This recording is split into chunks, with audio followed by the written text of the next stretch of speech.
They say keep your friends close and your enemies closer. What they don't say is sometimes you'll mistake one for the other until it's way too late. My name's Marcus. I'm 37, and I used to be a project coordinator at a consulting firm in Charlotte, North Carolina. Nothing glamorous, but it paid well, and I was good at it. I'd been with Weybridge Consulting for 7 years. Started as an assistant, worked my way up, took on the boring clients no one else wanted, stayed late without being asked, and quietly became the person who held a lot of things together. I thought that counted for something. It didn't. This whole thing kicked off about 3 months ago. My manager, Joel, showed up at my desk with his usual too bright smile that always meant extra work. "Hey, Marcus, got a quick favor," he said, half leaning on my cubicle. "We've got a new hire starting Monday. Think you can show her the ropes?" "Sure," I said, pausing in the middle of a spreadsheet. "What's her role?" "Junior analyst. Her name's Kara. Super sharp. She'll be shadowing you for a few weeks." Shadowing me, right? I said okay, because that's what you do when your boss asks. Especially when he's already decided. Kara showed up that Monday looking like she'd already skipped 10 rungs on the ladder. Clean lines, neutral colors, the kind of business casual that screams, "I have a stylist." She smiled, shook my hand firmly, and said, "Thanks in advance for training me. I know shadowing probably wasn't what you signed up for." I appreciated the honesty. If I didn't want to teach, I'd work in sales. She laughed. "Well, I'll try to keep up." The first week was fine. She asked smart questions, took notes, seemed eager. She was quick, but not in a show-off way. She reminded me a little of myself when I started, wanting to learn everything as fast as possible so you wouldn't slow anyone else down. I even told my wife Lena that night, she's got potential. I think she might actually stick around. Lena teaches 7th grade English. She's patient in a way I never will be, and she always thinks people mean well. It's her superpower and her blind spot. "That's great," she said, setting down a mug of peppermint tea. "Maybe she'll take some pressure off you." Week 2, Kara started making suggestions. Nothing big, just tweaks. "What if we rename this folder structure to make it easier to sort? Have you thought about tagging reports by urgency?" Stuff like that. Then came the compliments. "I really like how you organize meetings. You're firm but never rude. I've been copying some of your language in my emails. Hope that's okay." "Of course," I told her. Steal away. I didn't think much of it. Thought she was just enthusiastic. By week 4, she was looping Joel into conversations I wasn't included in. She'd CC him on things I thought were internal. She even stopped by his office just to clarify things we'd already discussed. And then one Tuesday morning, she wasn't at her desk. I figured maybe she had a dentist appointment. Turns out, she was in a client meeting. One I used to lead, one I hadn't been invited to this time. I asked Joel about it. He waved it off. "We just want her to get a feel for things on the ground. You've got the process down already." That Friday, he called a floor meeting. Everyone gathered around the glass wall near the conference room. Joel stood in front like he was announcing a product launch. "Some great news," he said. "Kara is moving into the lead analyst role. She'll be taking point on the Q4 strategic revamp with me." Applause, even a whistle from someone in the back. I stood there clapping like an idiot, my face blank. Lead analyst, the position I'd been gunning for quietly over the last year, the one Joel had hinted at. "Keep doing what you're doing, Marcus," he'd said. "There's room to grow." That night I texted Lena. Kara got promoted. "Lena, already? Lead analyst." "What? I thought that was your track." "I did too." "I'm so sorry, babe. Do you want to talk about it?" I didn't reply. Instead, I stared at the ceiling for 2 hours. Every email I'd ever helped Kara write, every spreadsheet I'd shown her shortcuts on, every presentation she sat in on, my own words coming out of her mouth, but with her name on the title slide. The next Monday, she gave a presentation called Workflow Efficiency for Q4, using a deck I'd made last quarter. She changed the colors. That was it. Joel nodded through the whole thing like she'd invented it. 2 days later, I overheard Joel and Kara talking in the hallway near the stairwell. They didn't know I was behind the wall by the water cooler. "She's been here 6 weeks and already outperforming Marcus," Joel said. "She just gets it." "He's great, but he's kind of stuck in his ways. I think he's plateaued," Joel agreed. "Exactly. Fresh blood was long overdue. I didn't say anything, didn't confront them. I just walked back to my desk and sat down like I hadn't heard my career get buried behind a drywall panel. That night, Lena knew something was off. "You didn't eat your dinner," she said, stacking our plates. "She called me rigid," I said, staring out the window. "Who?" "Kara. To Joel. I overheard them. Said I'd plateaued." Lena sat next to me on the couch, her hand on my arm. "That's not true. You've been the glue for that place." "Glue gets ignored until it cracks." She didn't have an answer for that. I lay in bed later, wide awake, thinking, maybe I was wrong. Maybe hard work wasn't enough. Maybe you really do have to kiss up to get ahead. Or worse, maybe I trained the person who was always meant to replace me. And somehow, I still said yes to covering her when she left early that Friday, because I hadn't figured out how to stop being the dependable one. Not yet. I spent the weekend trying to rationalize it. Maybe Kara was just ambitious. Maybe Joel saw something in her I didn't. Maybe this was my fault for assuming loyalty meant anything in corporate life. I told myself to let it go, to keep my head down and keep doing the work. But the truth? I was seething. It wasn't just the promotion. It was the way I got blindsided. The way Joel didn't even look me in the eye that day. The way Kara avoided me for the next week like I had a contagious rash made of resentment. I didn't say anything directly. Passive-aggressive silence became my weapon of choice. I stopped replying to her Slack messages unless they were urgent. When she asked for help with a project she took from me, I gave her the bare minimum. "Thanks," she said one morning when I showed her where a client file lived. "I know this is weird. I really do appreciate your help." I just nodded and walked away. By the second week of her new role, she'd moved into an office. Not a fancy corner one, but it had a door. I still sat in the cubicle maze. My chair squeaked every time I shifted. Lena noticed my energy shift before I even admitted it out loud. "You've been tense," she said, gently, one night while we were brushing our teeth. I spit and said, "That obvious?" She smiled in the mirror. "You cracked your knuckles through an entire episode of that baking show last night." We sat on the edge of the bed later and I told her the rest. The hallway conversation, the borrowed slide deck, the sudden coldness from Joel. "I feel like I'm fading," I said, "like they're trying to make me obsolete." "They won't," she said, "because you matter." I wanted to believe that. I really did. But what happened next made that almost impossible. One afternoon, I got a calendar invite. Title, Performance Check-In. Sender, Joel. I'd had one every quarter for the past 3 years, always just a formality. This time, Kara was listed as optional. Optional. I walked in right on time. Joel motioned for me to sit. Kara was already in the room, sipping a green smoothie like this was a casual coffee chat. "We wanted to touch base," Joel said. "Get a sense of how you're adapting to the team's new structure." New structure. That's what they were calling it. "Sure," I said. "Happy to talk." Joel pulled out a printout.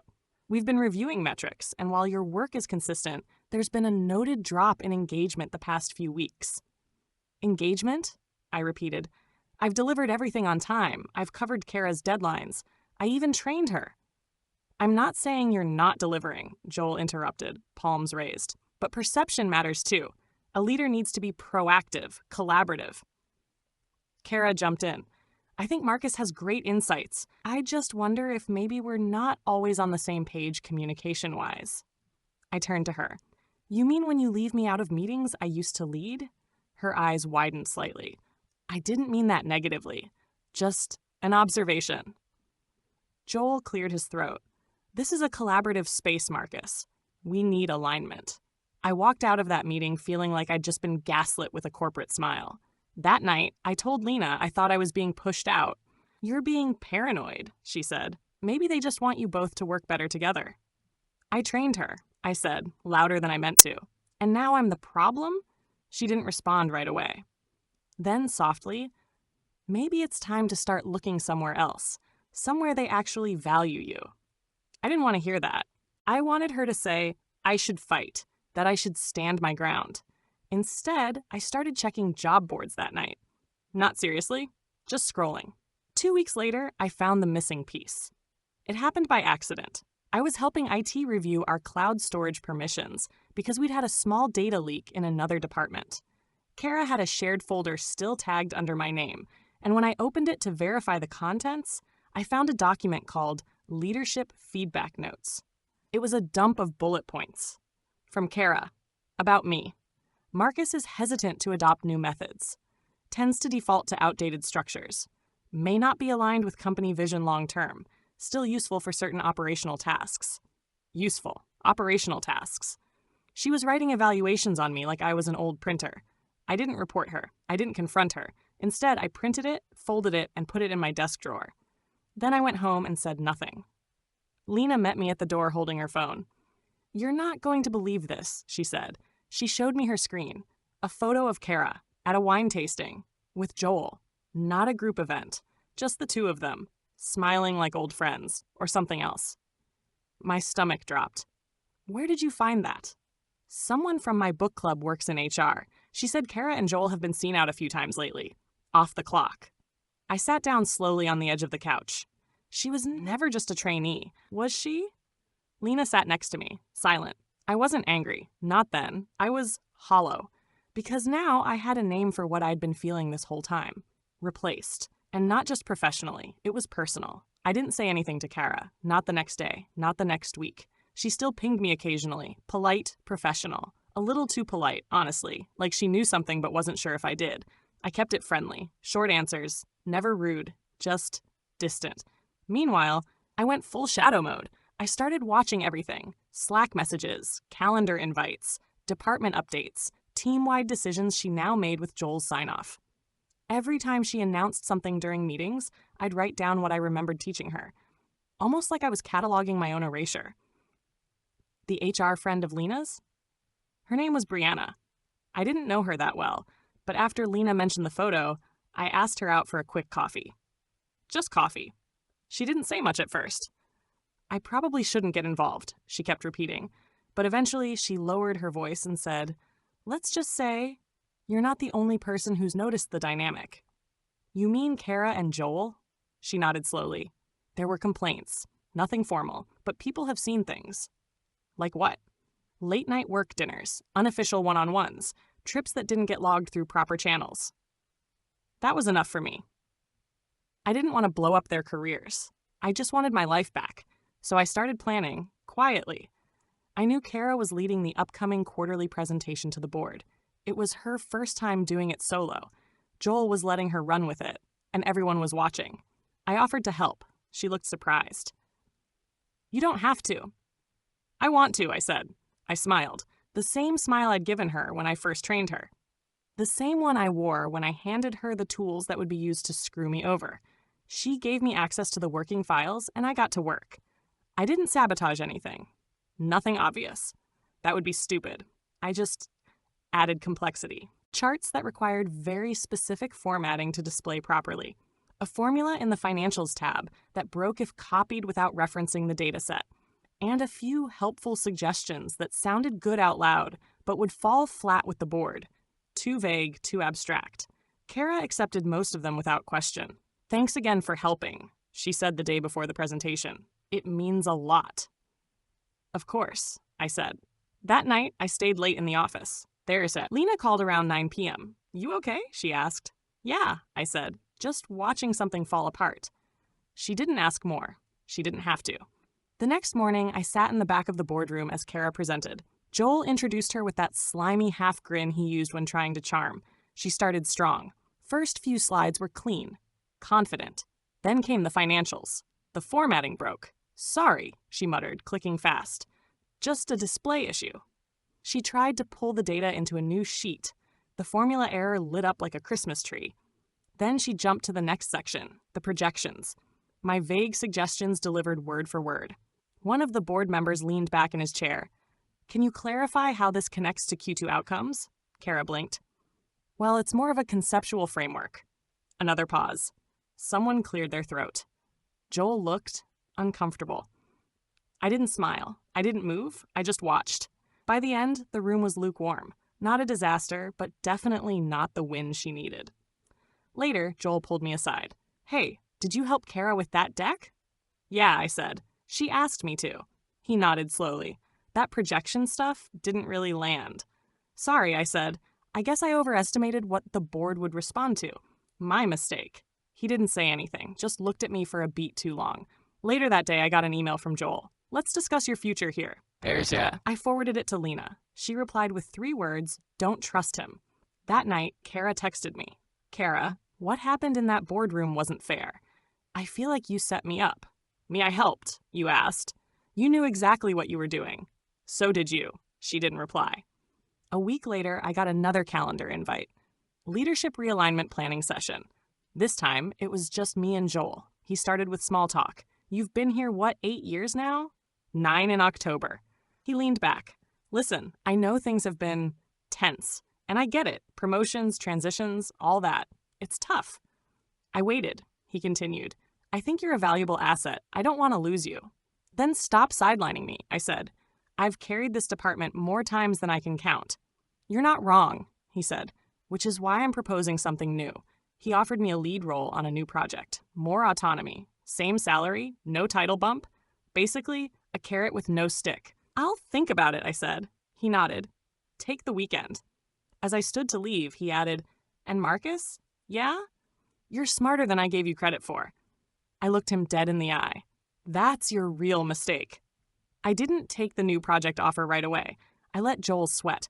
I started doing what I always did, working, keeping my head down, delivering results without fanfare. The difference was this time, I didn't share credit. I stopped looping Kara into team discussions unless it was required. When Joel tried to delegate work to her through me, I responded with, "She can reach out directly." He hated that. Kara, too. I could see it in her eyes during meetings. That flicker of discomfort when people defaulted to me for clarification, even after her promotion. Her power was eroding, and she knew it. Lena and I started having quieter conversations at night. Less about my job, more about what came next. "You gonna stay there?" she asked. "Depends." "On what?" "On whether they want to keep pretending I don't matter." "You have a number?" I smiled. "Yeah, and if they don't hit it, I walk." I wasn't bluffing. I had already started brushing up my resume, reaching out to old contacts, quietly building an exit strategy. But I had one more card to play before I left. There's this thing people forget about Slack. Admins can see everything. Joel, being the genius he was, used his company account to message Kara back when she was still under me. I never had access to those messages, but Brianna, Lena's friend in HR, did. She never sent me the messages directly. That would have crossed a line. But one night, she called. "You didn't hear this from me," she said. "But if there was an investigation, there'd be enough in the message history to raise serious concerns." I stayed quiet. And if, hypothetically, someone outside the company had screenshots, that could be considered a breach. I still said nothing. But my heart was thudding. "Hypothetically," I said. "Right?" she replied, just making conversation. A week later, Kara announced she'd be taking some time off to focus on personal matters. The rumors spread fast. "She looked wrecked," someone whispered in the break room, like she hadn't slept in days. I didn't comment. Joel sent a vague all-hands email about transitional leadership support and collaborative efforts during departmental shifts. Translation: people noticed. I booked a one-on-one with him, sat down across from his desk, same place I'd trained Kara just months earlier. "I've thought about your offer," I said. He looked up, clearly tense. "And I'll stay." He exhaled. "But I want Kara's title and a raise, not a token bump. Real money, 40 grand more, and the lead on the partnership with Summit Tech." He blinked. "That's a big ask." "So's loyalty," I said, "and I've proven mine." He didn't answer right away. I stood. "You have till Monday. Otherwise, I walk." That night, Lena opened a bottle of wine. "Think he'll go for it?" "He doesn't have a choice." She smiled. "You've changed. I've recalibrated. You're not the guy who used to bring Kara coffee." "No," I said. "That guy got screwed." We clinked glasses. Monday came. Joel sent the offer letter by noon. Full title upgrade. 42,000 more. Lead on Summit Tech. Full autonomy on hiring for the new team. I replied, "Accepted." Then I shut my office door and sat back in my chair. Not happy, not gloating, just still. I forwarded the offer to Lena. She replied with a gif of a woman walking away from an explosion in slow motion. Kara didn't come back. Not officially, anyway. I saw her name pop up in a shared doc once. Anonymous Rabbit. A few weeks later, a company-wide email announced she'd decided to pursue new opportunities. No farewell lunch, no team-wide Zoom send-off. Just a footnote in a week filled with budget planning and onboarding forms. Joel and I remained cordial. He kept his distance. So did I. The power shift was quiet, but complete. And just like that, I wasn't invisible anymore. A month into the new role, my inbox stopped being a battlefield. Kara was gone. Joel stayed out of my way. People who used to cut me off in meetings now paused to ask, "What do you think, Marcus?" And Lena? She started smiling again. At me. With me. Not because of the promotion or the raise or the fact that I'd finally gotten what I was owed, but because she could see I wasn't stuck anymore. I had moved, and I was still moving. Then, one afternoon, something strange happened. I was leaving the building and I saw Kara. Not in the office, outside. Across the street. She was standing under the overhang of a coffee shop, umbrella folded at her side, staring down at her phone. I stopped walking. She hadn't seen me. She looked thinner, pale, exhausted. Her coat hung off her like it didn't quite fit anymore. My first instinct was to walk away, but I didn't. I crossed the street and stopped a few feet in front of her.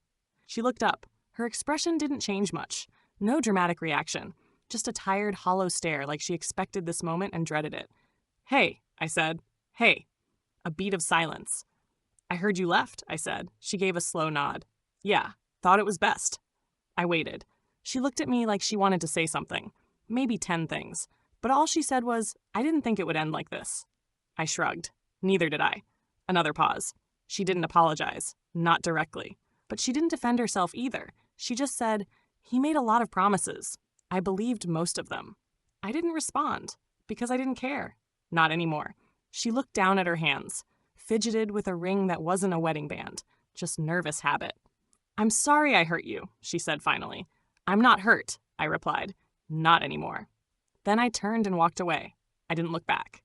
That night, Lena and I made dinner together. She chopped veggies while I seared chicken in a pan that crackled like static.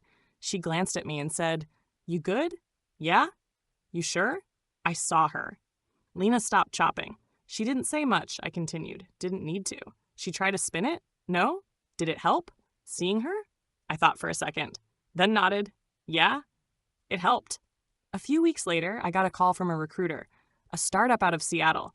They'd heard about the Summit Tech project, wanted someone with my background.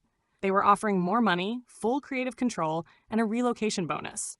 I told Lena. She took a breath, smiled, and said, "Let's go." I turned in my notice the next morning.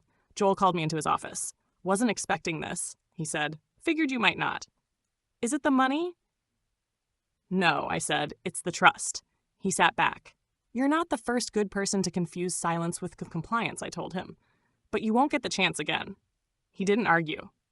Didn't try to change my mind. Just nodded. "Good luck," he said. "You too." On my last day, I left a single sticky note in my drawer. It just said, "Document everything." I figured someone like me would need that advice someday. Someone overlooked. Someone overworked. Someone who thought playing fair would earn them fairness in return. Now I'm in Seattle. New job, new apartment, same wife, thank God. Lena's already made friends. She goes to yoga and drags me to farmers markets on Sundays. I sleep through the night again. I laugh more. And sometimes, when I'm walking home with coffee in one hand and groceries in the other, I think about Kara and Joel and how close I came to accepting less because I thought I didn't deserve more. But I do. We all do. Thank you for listening. If you enjoyed, please like, share, and subscribe for more content. If you want to share your stories, please comment below. Additionally, what is your opinion on the poster's decision?